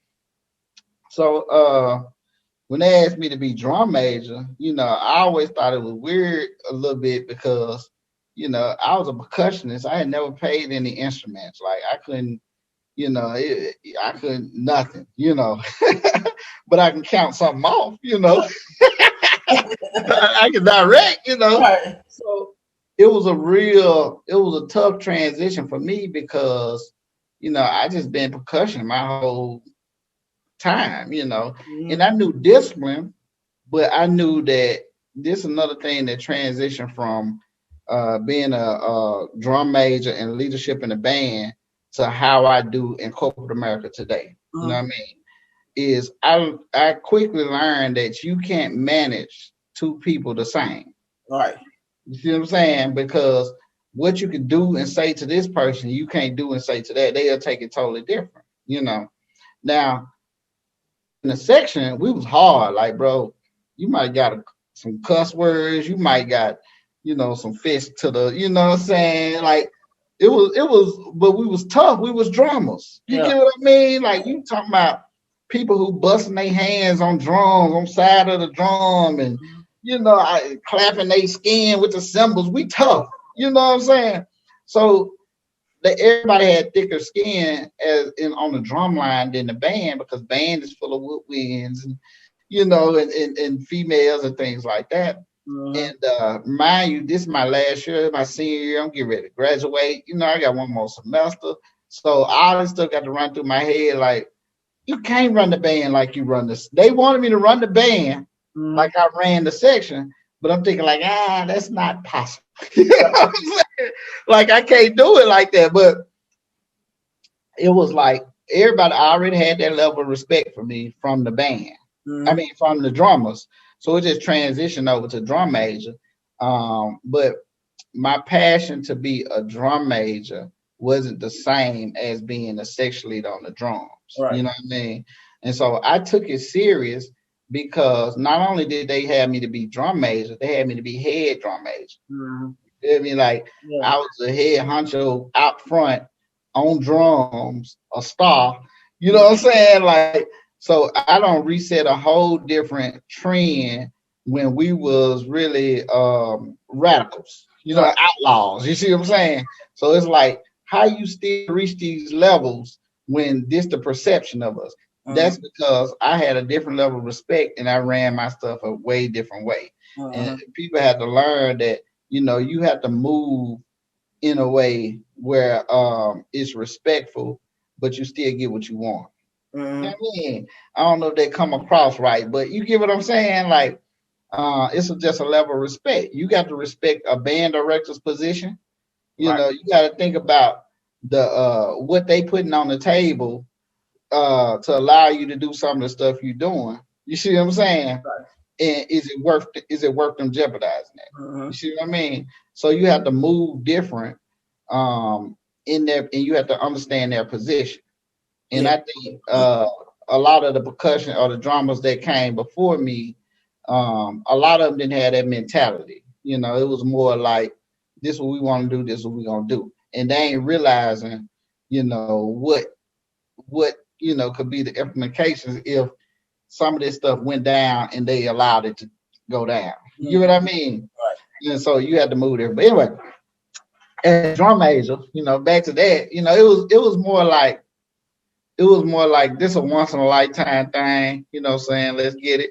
I never forget during band camp, I walked up and Johnny Lang was there. And Johnny Lang was like, "What you doing?" I said, "I'm drum major." He's like, "Nah, go get your drum, man." I was like, "Nah, I'm trying this drum major thing out." Johnny Lang just could not believe that I was drum major. He just used to shake his head, bro. Like, "Go get your drum. What are you doing?" You know. Well, you don't know whistle, you get those sticks. Yeah, exactly. And he kidded about me about that for a long time. But while I was drum major, it was fun, you know. But that passion for drums, bro, I used to see Jeff them up there kicking it and man doing the train and all that, bro. It was just like you know. and at the time, Dean, I was head drum major, so Dean didn't even want me to come off the ladder, like. Yeah. So I was spending like pretty much the whole game up there on the ladder. You know what I'm saying? Because you got to take time, like you got here the whole time. Exactly, bro. So when no dancing and flirting and you know what I'm saying. When none of that, it was like your job is to be ready to prepare the band. You know. So it soon got real to me. Like, okay, this is what I signed up for. You know, like you know. But a plus for Jeff and them, because whenever Jeff wanted to play, run it. Drummer, you know what I mean? Can we play? Yeah, it wasn't even no asking. It was like, all right, run it. Right. Sometimes Jeff and them be like, nah, we don't want to play. That's how much I let them play, you know. We're good this time. Good, man. So, man, one of the ways you impacted me the most, besides, you know, setting the level and standard of TSU that kind of, you know, what actually because of you guys is, you know, kind of seeing what the section was going into. Yeah. Y'all left and foundation, y'all left and what was carried over with Terrence and Pat. Yeah. One of the ways, the biggest way you helped me was on the other side of drums, but still pertaining to drums. Man, a lot of people may not know. So for the people that don't know, the reason why Haven High Battle the drummer has been successful was because we had this guy backing us. So this was my, and people never knew. If you don't know, you don't know. Now y'all know. But he was in the background, always chilling from the very first one when we kicked this thing back off in 2013 to what we did the last one in 2019 because of that. So, man, let's talk about I don't want to talk too much. I don't want to put too much business out, but you know, you've been real successful and doing a lot of different things. Like you said, music was one of your things. You had your own record label and all that stuff. So let's talk a little bit about that because you know I know you got some guys that played that's been out and talking to you and all that stuff. Talk about the music game, just a tad bit, you know, not too much. Yeah, so you know, like I said, you know, I had that passion for the music thing or whatever. So I did on the record label, 645 Records. You know, and I had a couple of artists. You know, I had that thing. I had it really moving. You know, but it was like I compared it to like Wooddale. Like it was like from the ground up. You know, and I was just trying to learn the industry, learn how to move. You know, things like that. But yeah, it was definitely fun, man. Yeah. You know, so I think I had a couple artists kind of perform at the Battle of the Drama sometime. You know what I mean? So, yeah, it was an experience, bro. But yeah, I got that. Yeah, man. And listen, man, I got to shout him out again, Steve Potts, man. Yeah. Because of him, you know what I'm saying? I think we talked, and then I think you talked to Steve, and Steve like, man, take a chance with him. Yeah. And you like, little bro, I'm gonna take a chance on him. So because Steve Potts, you know what I'm saying? That's like y'all say y'all like this, man. Y'all brothers. Yeah. Believe in what he say, and he believed in me. And you came on and tried me out. You like, I got you, whatever you need, little bro. Cause I try I'm always be solid, man. I ain't gonna bullcrap nobody. Absolutely. If I can do, if I can't, I can't. But Yeah. man, I'm trying you, and from day one, you like, bro, you got some going, man. We need to do this. I'm always with idea. Listen, let's do this. Let's do this. Let's do this. Like, whatever you say, man. Hey, man. So I definitely gotta always pay you homage and respect, and you know, what I'm saying, for everything you've done, you know, for myself, and that's part of the community thing. You didn't even go to Whitehaven, bro, and you helped with that, man. So you know, what I'm saying, that's major, man, and I never forget it ever. You know what I'm saying? Even when the next phase of things that take place, man, listen, it's gonna always be cheese at the top with me, man. So absolutely. Absolutely. Yeah, bro. I watched you grind it out, you know what I mean? So, you know, and when somebody I really trust and love as a brother, man, will vouch for you, everybody know, man, I give you the shirt off my back, you know what I mean? And that's just me. So yeah, when my bro vouched, was like, okay, you know, say no more, I got him. You know, that's just what it was. And so, good, man. So I knew Cheese. I knew who Cheese was. Even Cheese, you talked to me. I mentioned to Pop when Pops gave me my worst cussing out in the stand. You got through getting them, and you came right behind, little brother. Like, listen, this is what we talking about. This is what it is. Like. And you want to all this state, man. You like, man, y'all come on with me. I'm like, cool. I like, I'm back with Cheese. Matter of fact, I'm gonna tell you, we were having a get together one day, and they said Cheese gonna be here. I said, okay. So I'm like, we get there, me and my partner, we get to the location where we gonna hang. And man, you know, it's like, man, y'all go ahead and, you know, do what y'all gotta do. So we're gonna let y'all know when it's time for us to meet. Right. So we go up, like we talking like sisters, and you weren't there yet. Yeah. Chilling, man. We just hanging out, chilling.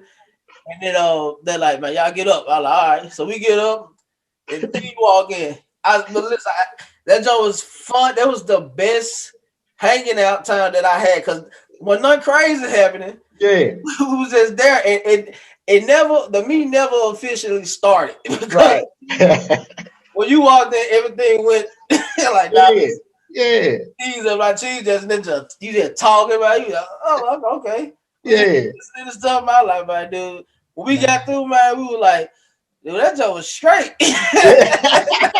Man, because you know when you get to a certain level, bro, it's like you let the young cats do the rah. You know what I'm saying? And so you become the wisdom taker. You know, the wisdom giver. You turned that whole situation. It wasn't bad, you know what I'm saying? But we were just chilling. I'm glad you did. Bro. I used to have some saviors too, so I know how it is, man. Shout out to all my guys. I keep saying I would name drop. Go ahead, name dropping, bro. Shout out to Joe Shelton.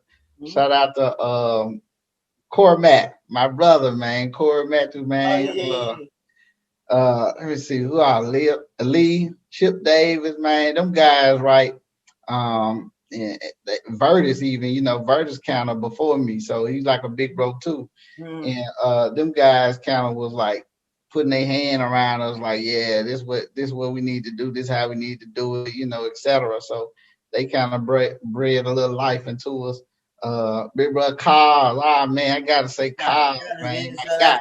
Carl, man. So Carl, man, early on, you know what I'm saying, he noticed like, damn, Cheese, you know what I'm saying? Like, I remember Carl used to pull me to the side, like, Cheese, you know what I mean? And that's when we was really like radical, you know what I mean? And but he was still there too. Him, how can he think? Daniel Marie, you know, them guys, man, they was like the cutting edge of the new school at the time. You get what I mean? So they was like the gap bridger from the old school, Joe Shelton them, to like the new school, you know. And so shout out to them guys, man. They really, you know, I still with all them guys, like Carl texted me the other day, you know what I mean? Like we still real good. But shout out to all them guys. Yeah, man, Cos has definitely been a big influence on me too, man. Even like when he got the Lane gig, a lot of people may not know, but I was a Alabama A&M. He even endorsed me going to Alabama A&M, and we were actually working on some stuff. Some stuff fell apart on. It didn't even have to deal with the band. It was something that's within the school that messed things up. So man, I was about that close to being at Alabama A&M at one point, working with them. So man, that's what it's all about, man. Drums connect a lot of people. And I listen, Todd was way older than me from Detroit. I didn't know nothing about him until he got to Memphis. How relationships are built and grow, and you got common interests, man. It always make things elevate. So right. Yeah, man. Look, I think you need to add one more kind of segment to your questioning and stuff like that. I think it need to be something like secretly when you was in high school or even college, you had somebody who was like your nemesis. You had somebody that you was like, that nigga, that dude, you know what I'm saying? And all through high school and college, you know what I'm saying? I was always, I was that dude. Like, it wasn't even it was a level of respect that people didn't even try to challenge me. Like, you ain't never heard too many cheese challenges because it was like, you know what I'm saying? You know what I'm saying? If you challenge me, I'm challenging for a drum or something. Like, you know what I'm saying? Like, it was just that level of respect. And all through high school and stuff, I had well, not all through, but like when I got to that urban side fairly, you know what I'm saying? I knew all the heavy hitters on snare, you know what I'm saying, the Bryans, all the heavy hitters on snare, but it was one dude, my brother, that I always used to look like God under my breath, right? Courtney Starr, my homie. Listen, man, Courtney Starr was probably the only person in Memphis that I felt like, okay, if I got to run up against Courtney, I got to be ready. I'm gonna give him that level of respect, bro, because Courtney Starr used to be a beat, and the reason why is because Courtney was like even-handed. Yeah, he was left-handed, really. Yeah. So he was probably the first person that I seen that can dent the drum with the right hand and turn around and dent the drum with the left hand. You know what I'm saying? So he had that advantage. You know what I mean? When you talk about speed and cleanliness, man, Courtney was like, power. Like, Courtney was like that dude for me. Everybody else, you know what I'm saying? Like, I always kept some though. See, even Courtney, you know what I'm saying? Shout out to you, bro. But even he couldn't have ran up on me because I always kept stuff in my back pocket. Exactly. You know what I'm saying?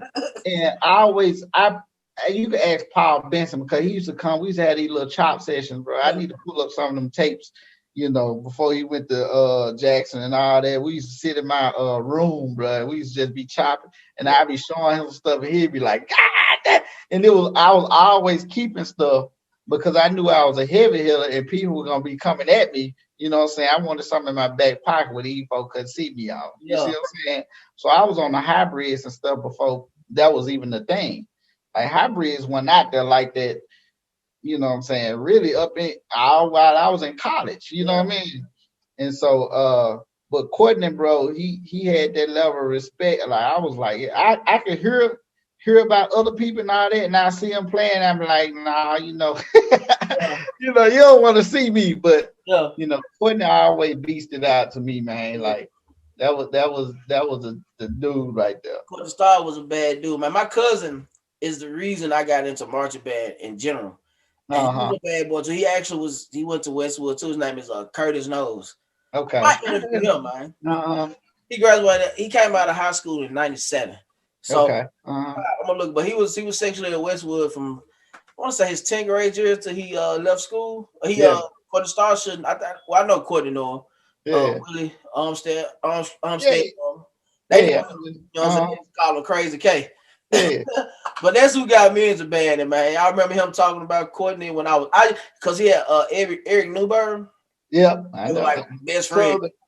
Yeah, that was best friends, man. So when I was younger, I used to hear him talking and listen to him talk.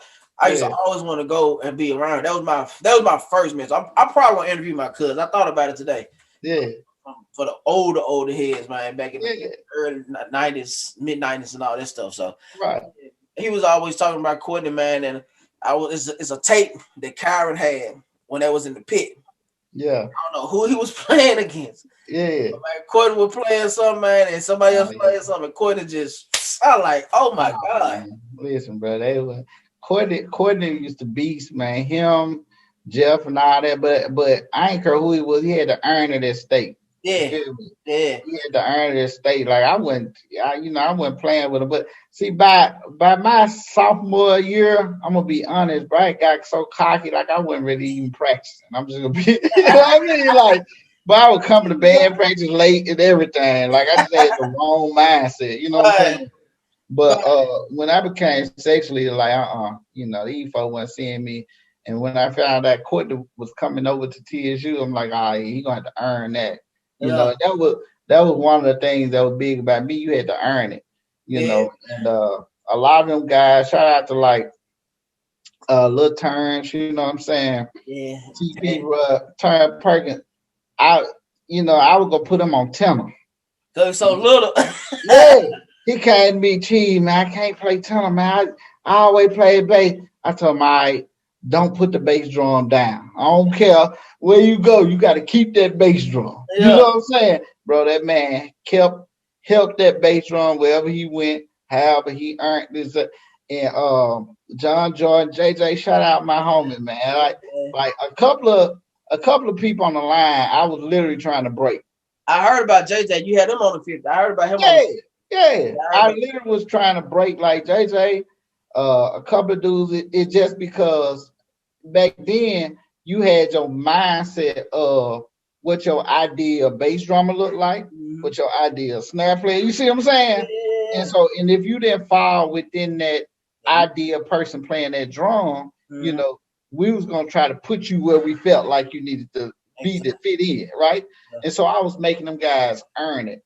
And JJ, bro, when I say he earned that snare drum, bro, it came out to be probably one of the beasting guys that we had on the snare line then. You know what I mean? Yeah. He practiced, he studied, whatever, you know. Oh, yeah, but, and listen, that might still cold. Yeah, he's still cold. I mean, bro, shout out to him too, man. He turned out to be a real good young man, and I shout out to his love. Yeah. But a lot of them guys, bro, I tried to break.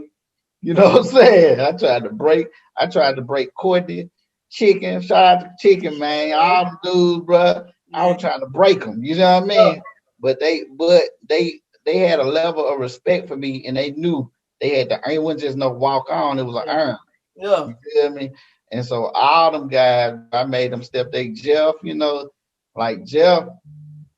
I remember when Jeff would roll, bro, and couldn't even. You probably couldn't hear him from room to room. Yeah. Because he didn't have that power behind it, you know. And, it didn't have nothing to do with him being Pot's cousin or whatever, you know what I'm saying? It was more like he had a passion for it, you know, and I don't care who he was, you had to earn it, you know, and Jeff earned it. You see what I'm saying? And I put him right next to me because I felt like I was gonna mold him up to be the next Cheese. You see what I'm saying? And he did that. He came up and surpassed it. You know what I mean? So shout out to Jeff too, man. But yeah, brother. Hey, okay, let me see. I ain't name dropping enough before we get out here. I know there's gonna be a long ass video. It's probably gonna be a special edition, bro. I'm just talking, bro. No, but we're gonna make it work, man. We're gonna make it work. Yeah, it's all love, man. Some of these cats that you know that impacted me, you know, and shout out to Montez Moore, man. When we was with there, bro, we didn't know, you know, we didn't know what we were doing, but everybody think they the coldest. You know what I'm saying? Back then we probably was crap, like, you know, but you couldn't tell us that. You know, we used to challenge them like Montez used to be at a community center, man. We used to be challenging them, you know, shout out to Jazz over there at Melrose, man. We kept that rivalry going with them, man.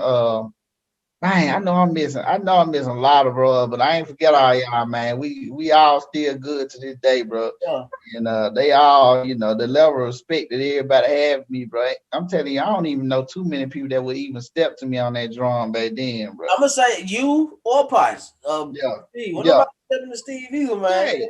Nah, bro, cause we had that respect, bro. Like you gonna respect our playing ability, you gonna respect everything about us. You know what I mean?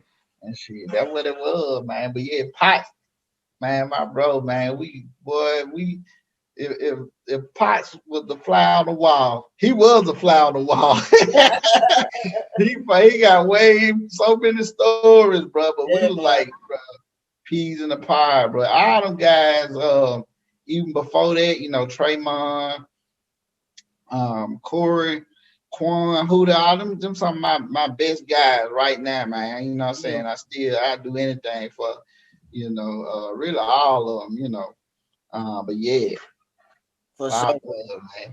Hey man, listen, we're gonna do this again, bro. We gotta pick up because it's too much content that we ain't touched. It's a lot of content, man. Like, hey, I need a part 2, bro, because I got some stories.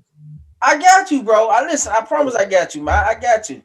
Yeah. Part of it, man. So yeah, you ain't got that to worry about. Yeah. Cool, man. Well, listen, man, I appreciate you coming on, bro. I appreciate your time, man. I appreciate your energy. I appreciate your support, man. I appreciate everything about you, bro. So yeah, what I can do, man. I ain't got much, but whatever you need from me, absolutely. I'm a phone call away, bro. So yeah, likewise. Listen, be ready Sunday. Well, I had spread trash talk. We finna, but as Bull said, we finna set the record straight. You know what I'm saying? Yeah, the Bull, man. So y'all been bamboozled. So I gotta go. You'll see, boy. It's gonna be a good one. It's gonna be okay. We going full strength. I'm looking for that.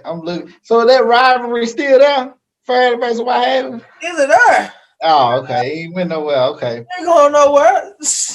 Yeah. It's there, man. Listen, but it's all love, though. It's all love. On my end, I know on their end, some, Yeah. It's all love, man. Shout out to Mike Cowles. I think he back over there now. Yeah, Mike back over there. Yeah, and Trey still over there too. I think. Yeah, Trey's still there. Yeah.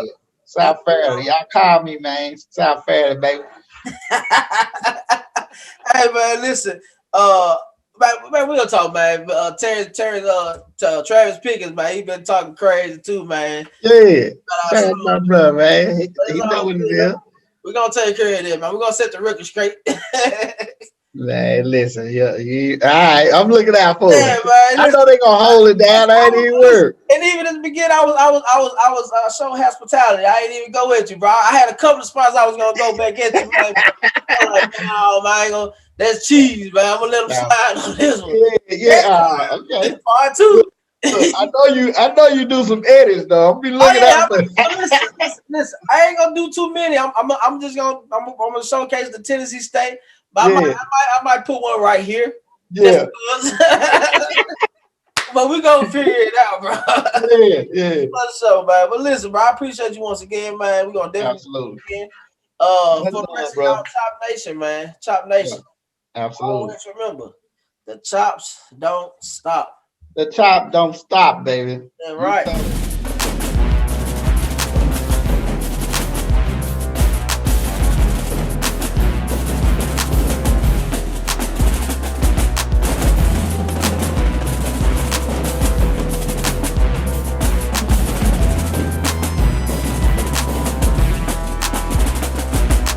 This is VRoc Chops.